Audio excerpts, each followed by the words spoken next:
Vamos falar de saúde agora? Olha, as festas de fim de ano trazem reuniões familiares, comidas típicas e muitas vezes exageros alimentares e no consumo de álcool também. Esse comportamento pode aumentar os casos de gota, uma doença inflamatória que atinge principalmente homens acima dos 50 anos. Para entender melhor o que é a gota, como ela afeta o organismo e quais os cuidados que são necessários para evitar esse problema, eu vou conversar ao vivo agora com o reumatologista José Eduardo Martinez, que é presidente da Sociedade Brasileira de Reumatologia, doutor que está conectado aqui com a gente, vai bater esse papo comigo aqui agora. Bom dia, doutor. Muito bom dia, Wilker. Bom dia aos telespectadores. É uma honra estar aqui para prestar esse serviço de informação.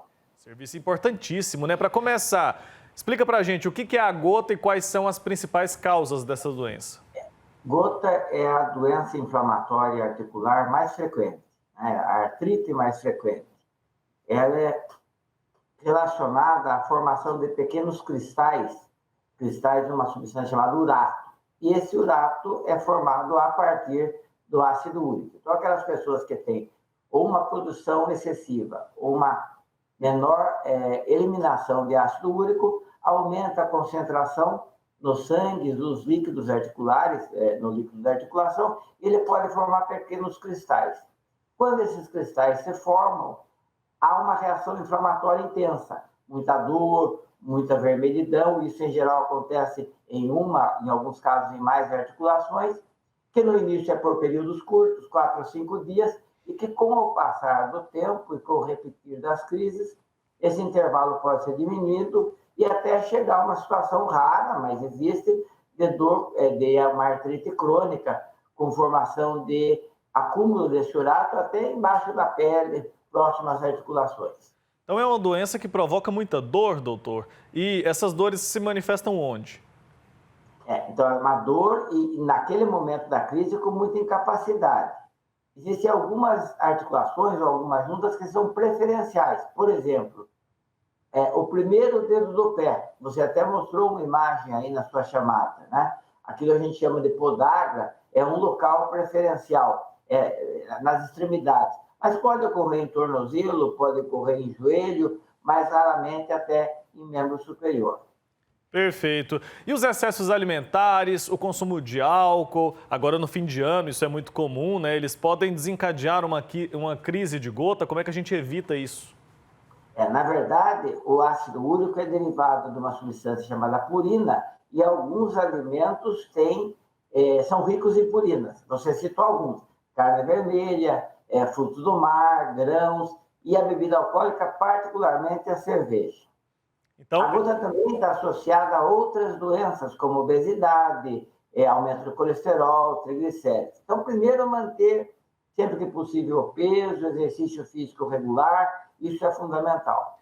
O excesso desses alimentos citados pode desencadear a crise, né? Então, ou seja, é ter moderação na alimentação. Ninguém está proibindo radicalmente ninguém de usar nada, mas moderação. Lógico que excessos desses alimentos que eu citei podem ser o desencadeante de uma crise de gota em quem já tem a doença ou em quem tem predisposição.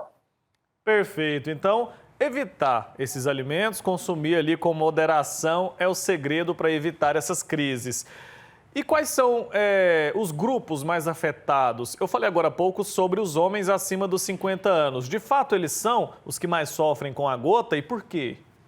Não, sem dúvida, na verdade, a produção de ácido úrico em homens é maior do que em mulher, e a mulher, de alguma forma, é protegida, porque o estrógeno, que é o hormônio feminino, acaba evitando o processo inflamatório de uma forma muito intensa.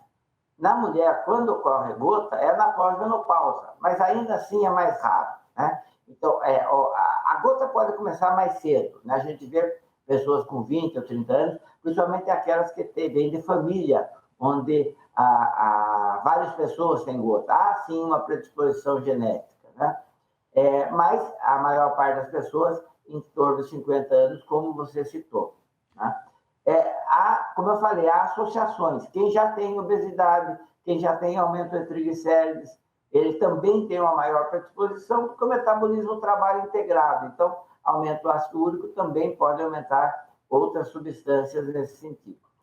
Certo. O diagnóstico é fácil de se fazer? Tem um exame específico? Não, o diagnóstico é clínico, né? O médico, na consulta, ouve o paciente e esse conta uma história compatível com gota. Ao examinar, constata o processo inflamatório. Aí, no exame de sangue, a gente dosa o ácido úrico no sangue e aí, um paciente que tem um quadro clínico compatível com o aumento de ácido úrico, o diagnóstico é praticamente fechado. Em alguns casos, você tem que funcionar, tirar o líquido e examinar o cristal. Repare que esse exame, ele, em geral, é melhor, mais efetivo quando o paciente não está com crise. Então, o que a gente costuma fazer? Trata a crise e depois de alguns dias, depois de uma semana ou mais, colhe o exame. Se você fizer na hora da crise, muitas vezes você tem um resultado normal e atrapalha o teu raciocínio. E como que a gente trata a gota? O tratamento é só na hora da crise? Ou a pessoa passa ali a tomar medicamentos de forma contínua? Normalmente a gente trata a crise com alguns produtos na linha dos anti-inflamatórios. Óbvio que tem que avaliar o paciente antes, né? Por exemplo, o paciente com problema renal, e às vezes a gota se associa a problema renal, não deve usar anti-inflamatório comum. Então, o médico tem que avaliar o paciente como um todo e determinar o tratamento da crise naquele momento com os anti-inflamatórios. Posteriormente, a ideia é manter o ácido úrico baixo. E aí existem medicamentos também que atuam nesse sentido. Antes de falar desse tipo de medicamento, eu comentar o que já disse antes. Atividade física, alimentação saudável, redução de peso, isso é fundamental. O medicamento para baixar o ácido úrico, a gente estabelece uma meta. Isto que está gerando as notícias atuais. Habitualmente, a gente vê os laboratórios que colocam como valor de referência um ácido úrico no sangue de 7 miligramas por decilitro. A Sociedade Brasileira de Reumatologia, junto com a Sociedade Brasileira de Patologia Clínica, acabaram de publicar um posicionamento que entende que entre 6 e 7 ainda há um risco maior de gota. Isso é muitas vezes influenciado até pela temperatura corporal das extremidades. Então, a gente está recomendando aos laboratórios que mude o valor de referência para 6 miligramas por decilitro. Ou seja, quando o médico iniciar o tratamento para baixar o ácido úrico, ele não vai mais ter como objetivo que esse ácido úrico fique abaixo de 7, e sim que fique abaixo de 6. A gente acredita que com essa medida simples, pode diminuir muito a frequência de gota nos pacientes que têm essa doença. Perfeito, doutor. E a gota pode causar complicações graves se não for tratada? Quais seriam essas complicações? Quer dizer, o aumento de ácido úrico, ele afeta a doença articular, que a gente chama de gota, e que nos casos crônicos pode levar a uma incapacidade mais constante.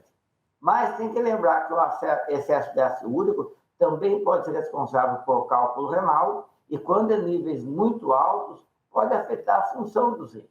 Há também algum estudo mostrando a associação entre aumento de ácido úrico e doenças cardiovasculares, a exemplo do que ocorre com o colesterol, com os triglicéridos e com a diabetes. Certo. E existe uma cura para a gota ou não? Não, normalmente a gente, nas doenças crônicas, a gente fala em controle, em remissão. Então, se o paciente levar uma vida saudável, manter o seu ácido úrico abaixo de 6 miligramas, ele vai conseguir levar uma vida normal. Lógico, sempre com acompanhamento médico. Durante uma crise, os tratamentos ali, eles são feitos no hospital. É importante levar ali e procurar a ajuda de um médico, né? Sim, procurar o médico, não obrigatoriamente em nível hospitalar, né? Ele pode ser tratado no ambulatório, nos consultórios, a grande maior parte não necessita de internação. Agora, como é uma dor muito intensa e às vezes ocorre em horários do tipo à noite, as unidades de urgência estão aí para dar esse atendimento. Perfeito. O consumo moderado do álcool, o senhor já falou aí que não precisa radicalizar, mas as pessoas que já têm um diagnóstico de gota, ela pode fazer o consumo moderado de álcool ou é bom não consumir mesmo?